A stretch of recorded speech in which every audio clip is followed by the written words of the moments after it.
We're looking into a recent report out from a local advocacy group digging into the power structure that influences lawmakers in Buffalo City Hall.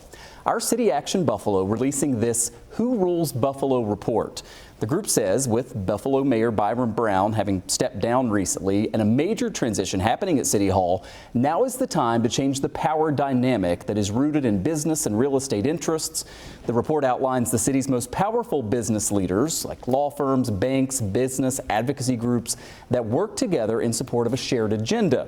They say that includes cutting taxes, reducing regulation, and providing major subsidies to the private sector. A part of that is with campaign donations. According to the report, over the past decade, Carl Palladino's Ellicott Development gave nearly $1 million to local and state candidates. The law firm Phillips Lytle gave more than $900,000. The law firm Barclay Damon more than $800,000, and M&T Bank nearly $500,000. The report says this dynamic does nothing to support the people of Buffalo as the city continues to have the third highest poverty rate in the country and a budget gap of up to $55 million.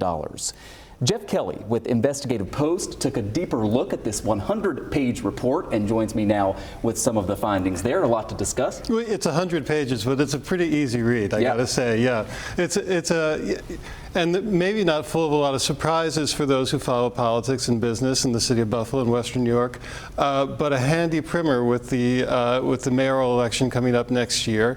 Lots of people will probably want to take a look at where these sort of influential interests, business interests, and individuals are placing their bets and decide what that means in terms of who they'd like to vote for. We went over a couple of the bullet points there in this 100-page report. If you had to condense it down, what is sort of your biggest takeaway from it?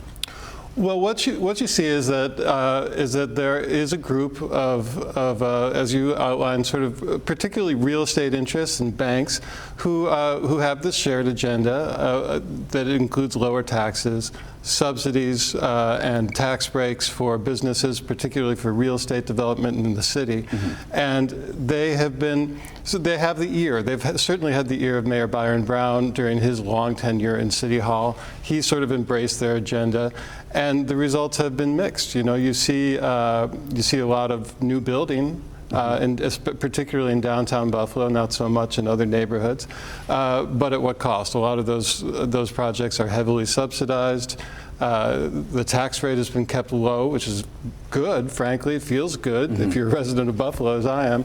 But on the other hand, we're looking at these budget gaps, you know, that have been, we've been sort of like slowly creeping toward a fiscal crisis, and now we seem to be kind of careening toward one. Now we have about 30 seconds left, but Investigative Post, I got the newsletter this morning. I mean, the lead there is what the city of Buffalo said yesterday, right? They're using more of the federal pandemic funds to plug these budget gaps, and in the out years, tens of millions of dollars, sure. And a big surprise yesterday for the Common Council, for lawmakers and for residents.